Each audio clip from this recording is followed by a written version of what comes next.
ইমাম সমাজ বাংলাদেশের উদ্যোগে ঐতিহ্যবাহী চকবাজার এলাকা আসে মাহফিলে অনেক রাত হয়ে গেছে। আজকের যে 16 তারিখ, এই তারিখে আমরা কি পেয়েছি বলেন? স্বাধীনতা। কি পেয়েছি? ঘুরে বলেন কি পেয়েছি? আমরা একটা দেশ পেয়েছি, স্বাধীনতা পেয়েছি, পতাকা পেয়েছি, কিন্তু এই দেশটা আরেকটা দেশের কাছে গোলামের জিঞ্জিরে আবদ্ধ ছিল। ঠিক না? ঘুরে বলেন। বাংলাদেশের স্বাধীনতা 71 সালে 1971 সালে যে স্বাধীনতা হয়েছে, এই স্বাধীনতার পিছনের দিকে গেলে আপনি বুঝতে পারবেন আমরা স্বাধীনতা কারা অর্জন করেছে। উর্দুতে একটা কথা আছে, আখরি লুকমা সে পেট ভরতে নেই। আপনি খাইছেন, খাওয়ার পরে শেষ লুকমা যেটা, এটা দিয়ে পেট ভরে না, তাইলে তো ওইটা খাইলেই পেট ভরে যেত। আমরা পিছনের সামনেরটা জানি, পিছনের ইতিহাস জানি না। আজ থেকে বহু বছর আগে, 700 বছর আগে আমরা যদি ইতিহাসের দিকে তাকাই, এই বাংলার 56,000 বর্গ মাইল হিন্দুত্ববাদী গুরু গোবিন্দর দখলে ছিল। বাংলার এই জমিন পবিত্র ছিল। বোরহানউদ্দিন নামে একজন মানুষ, সেই বংশের যে মোহাম্মদ বিন কাসেম 1992 হিজরিতে মক্কাতুল মুকাররমা থেকে পার হয়ে ভারতবর্ষের স্বাধীনতার পতাকা উত্তোলন করেছিল, সেই মোহাম্মদ বিন কাসেমের বংশধর ছিল বোরহানউদ্দিন। বলেন আল্লাহু আকবার। কারণ ইসলাম আর স্বাধীনতা একসাথে মিশ্রণে আছে। ঠিক কিনা বলেন? ইতিহাস ভুললে চলবে না। সেই বোরহানউদ্দিন গরু জবাই করার অপরাধে, 13 ফ্যামিলিতে দেওয়ার অপরাধে, একটা গ্রীষ্মের টুকরা রাজা গুরু গোবিন্দর বাড়িতে যাওয়ার পরে তার হাত কেটে দেওয়া হলো। সন্তানকে মূর্তির সামনে হত্যা করা হলো। স্ত্রীকে হত্যা করলে তিনি সেই হাত কাটা হাত নিয়ে চলে আসলেন নারায়ণগঞ্জে।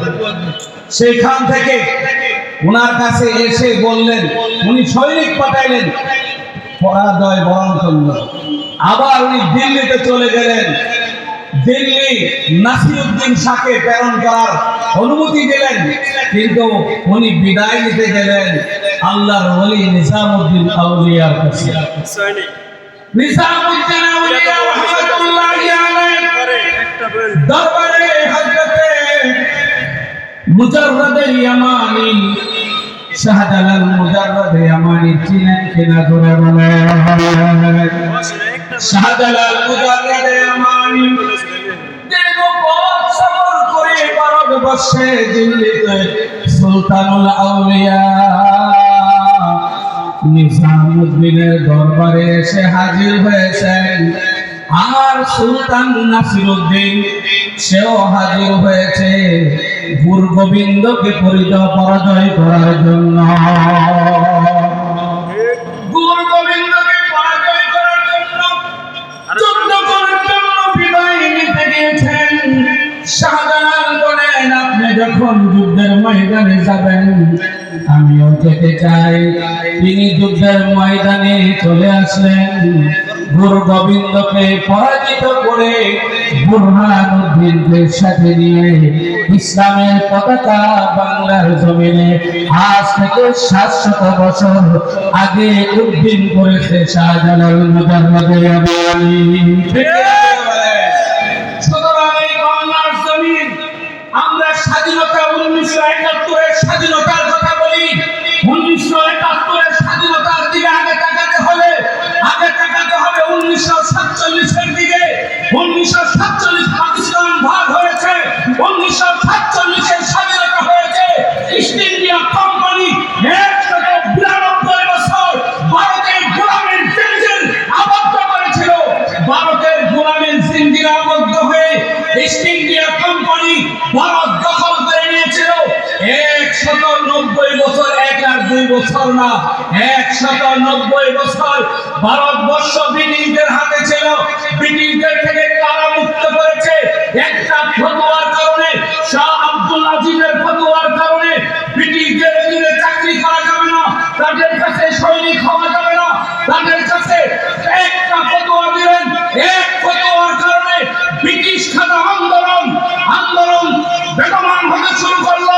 মুসলমানরা রক্ত দিয়েছে, ভারতের স্বাধীনতা অর্জন হয়েছে। স্বাধীনতা না হলে পাকিস্তানের স্বাধীনতা হতো না, পাকিস্তানের স্বাধীনতা না হলে 1971 স্বাধীনতা হতো না। ঠিক কিনা জোরে বলেন। এই জন্য এই স্বাধীনতা শুনতাম শুধু দু একজন মানুষের কীর্তি কাহিনী। ঠিক কিনা জোরে বলেন। যা শুনতে শুনতে আমাদের কান ভারী হয়ে গিয়েছিল। ও মুসলমান, আরো পিছনের দিকে যাও। ভারতবর্ষে মুহাম্মদ বিন কাসেমের নেতৃত্বে ইসলাম কায়েম হয়েছে। মোহাম্মদ শিহাবুদ্দিন গৌরীর নেতৃত্বে ইসলাম কায়েম হয়েছে। সুলতান মাহমুদ গজনবীর নেতৃত্বে ইসলাম কায়েম হয়েছে। সুতরাং মুসলমানরা কখনো বাতিলকে ছেড়ে দেয় নাই, বাতিলের সাথে মোকাবেলা করেছে, জীবন দিয়েছে, রক্ত দিয়েছে।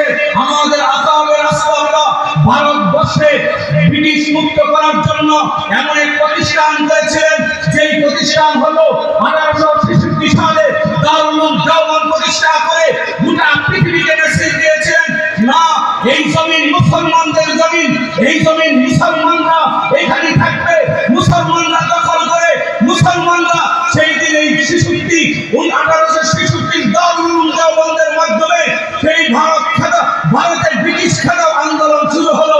আজকে এই বাংলাদেশে 70,000 কওমি মাদ্রাসা। সুতরাং এই বাংলার জমিনে পার্শ্ববর্তী আজকের যে মোদীর বক্তব্য, মোদী আমাদের স্বাধীনতা নিয়ে ব্যঙ্গচিত্র করে, মনে রাখবা বাংলাদেশের এই স্বাধীনতা এই 1866 সালে দারুল উলুম দেওবন্দে হয়েছে। দারুল উলুম দেওবন্দে এই চেতনা হয়েছে ব্রিটিশ খেলাফ সাম্রাজ্যবাদীদের খেলাফ। এই বাংলার জমিনে 70,000 মাদ্রাসা, 4.5 লাখ মসজিদ রয়েছে, 4.5 লাখ মসজিদ, 70,000 মাদ্রাসা। একটাই চেতনা উজ্জীবিত হয়েছে। এই 55,000 বর্গ মাইল, 56,000 বর্গ মাইলে ভারতীয় আগ্রাসন সহ্য করা হবে না, হবে না, হবে না। ঠিক কিনা জোরে বলেন। কারণ মনে রাখতে হবে, মুসলমানকে আল্লাহ প্রদত্ত যত জিনিস দিয়েছেন তার মধ্যে ইমানের পরে সবথেকে দামি জিনিস হলো স্বাধীন সার্বভৌমত্ব। আমার এই স্বাধীন সার্বভৌমত্ব ভারতীয় আগ্রাসন, ভারত সাম্রাজ্যবাদীদের আগ্রাসন। আজকে আমাদের শিক্ষা ব্যবস্থা ধ্বংস করা হয়েছে, আমাদের ট্রান্সজেন্ডার শিক্ষা দেওয়া হয়েছে, এই সমাজকে ধ্বংস করার ধাপ টানতে চলে গিয়েছিল। আল্লাহ তাআলা যুগে যুগে মুহাম্মদ বিন কাসেমের উত্তরসূরি তৈরি করে, যুগে যুগে শাহজালাল মুজাররদে ইয়ামানি উত্তরসূরি তৈরি করে। ওই যে উসমান হাদি, তারা তাদেরকে দমাইতে পারবে না। একজন উসমান হাদি দমন হবে, আরেকজন আসবে। হযরত উমরকে হত্যা করা হয়েছে, শহীদ করা হয়েছে, তো উসমান দাঁড়িয়েছে, উসমান শাহাদাত বরণ করেছে, তো আলী দাঁড়িয়েছে, আলী শাহাদাত বরণ করেছে, তো হুসাইন দাঁড়িয়েছে, হুসাইন শাহাদাত, হাসান দাঁড়িয়েছে, হাসান শাহাদাত বরণ করেছে, তো হুসাইন দাঁড়িয়েছে। 52 ঘন্টা বিভাষায় কাতর কাতরার ময়দানে হুসাইন পাকের কাছে মাথা নত করে নেই। আমরা সাইকুল হাদিসের চেতনায় উজ্জীবিত, আমরা মুক্তি হবের চেতনাকে উজ্জীবিত হয়ে এই বাংলার জমিনে ইসলাম বিদ্বেষী, কোরআন বিদ্বেষী ভারতীয় সাম্রাজ্যবাদীদের আগ্রাসন মেনে নিতে পারি না, পারি না, পারি না। ঠিক কিনা জোরে বলেন। সুতরাং সময় যেহেতু কম, আমাদের একটাই কথা পরিষ্কার, 1971 সালের এই স্বাধীনতা, এটার পিছনে আব্দুল আজিজের ফতোয়া আছে। 1947 পাকিস্তান ভাগ হওয়া, ওটাও হযরতে শাহ আব্দুল আজিজের ফতোয়া আছে। 1947 ভারতবর্ষ, পাকিস্তান, বাংলাদেশ, ভারত ব্রিটিশ থেকে ইস্ট ইন্ডিয়া কোম্পানি থেকে স্বাধীনতা লাভ করা, এটাও ফতোয়া আছে। তবে বাংলার এই স্বাধীনতা ফতোয়ার সাথে সম্পৃক্ত, ভারত পাকিস্তান ভাগ হওয়ার ফতোয়ার সাথে সম্পৃক্ত, ইস্ট ইন্ডিয়া কোম্পানিকে তাড়ানো ফতোয়ার সাথে সম্পৃক্ত। আমরা শাহজালালের উত্তরসূরি। আমরা বলেন, আগে বলতো আগের সরকার থাকলে হুজুররা কিসের পাওয়ারে আছে, এত ক্ষমতা কেন দেখায়, জুড়ে কেন কথা বলে? কারণ আমাদের বাপ দাদাদের ইতিহাস বড় পরিষ্কার। ঠিক কিনা জোরে বলেন। হুসাইন আহমদ মাদানির ইতিহাস বড় পরিষ্কার, হুজ্জাতুল ইসলাম কাসেম নানবীর ইতিহাস বড় পরিষ্কার, শাহ আনোয়ার শাহ কাশমিরি রহমাতুল্লাহ আলাইহির ইতিহাস বড় পরিষ্কার, হাজী আহমদুল্লাহ মুহাজির মক্কির ইতিহাস বড় পরিষ্কার। সুতরাং মুসলমান এই স্বাধীন সার্বভৌমত্ব রক্ষা করার জন্য জান দিবে, প্রাণ দিবে, জীবন দিবে। 1 ইঞ্চি মাটি কোনো তাগদি শক্তি, সাম্রাজ্যবাদী শক্তি, ভারতীয় আগ্রাসন সহ্য করা হবে না, ঠিক কিনা জোরে বলে। কারণ আমরা আমাদের এই মাতৃভূমিকে আলেম, উলামা, নামাজি, মুত্তাকি, বাংলাদেশের 4.5 লাখ মুসলিমের ইমাম, 70,000 মাদ্রাসার ছাত্ররা এই জীবন দিয়ে, প্রাণ দিয়ে এই দেশকে রক্ষা করবে, ঠিক কিনা জোরে বলেন। এই জন্য কেউ আহত হয়েছে, কেউ আক্রান্ত হয়েছে, ভয় পাওয়ার কিছু নাই। একজনের উপরে আল্লাহ তাআলা তার দ্বীনকে কায়েম রাখেন নাই, একজনের উপরে ডিফেন্ড করে দিন আসে নাই। একজন চলে যাবে আরেকজন দাঁড়াবে, আরেকজন চলে যাবে আরেকজন দাঁড়াবে। আমরা দেখেছি অতীতে আমাদের এই দেশে কত আগ্রাসন চলেছে, জঙ্গি নাটক চলেছে। আমাদের এই দেশে উলামায়ে কেরামের জীবনকে সংকীর্ণ করে দেওয়া হয়েছিল। উলামায়ে কেরাম কথা বলতে পারতো না। মনে রাখবেন, যখন জুলুম হবে, যখন অন্যায় হবে, জুলুম আর অন্যায়ের বিরুদ্ধে আল্লাহ তাআলা ওই বিশ্ববিদ্যালয় থেকে জাগ্রত করে দিয়েছে, রিকশাওয়ালাকে জাগ্রত করে দিয়েছে, কৃষি ক্ষেতের খামারের লোককে জাগ্রত করে দিয়েছে।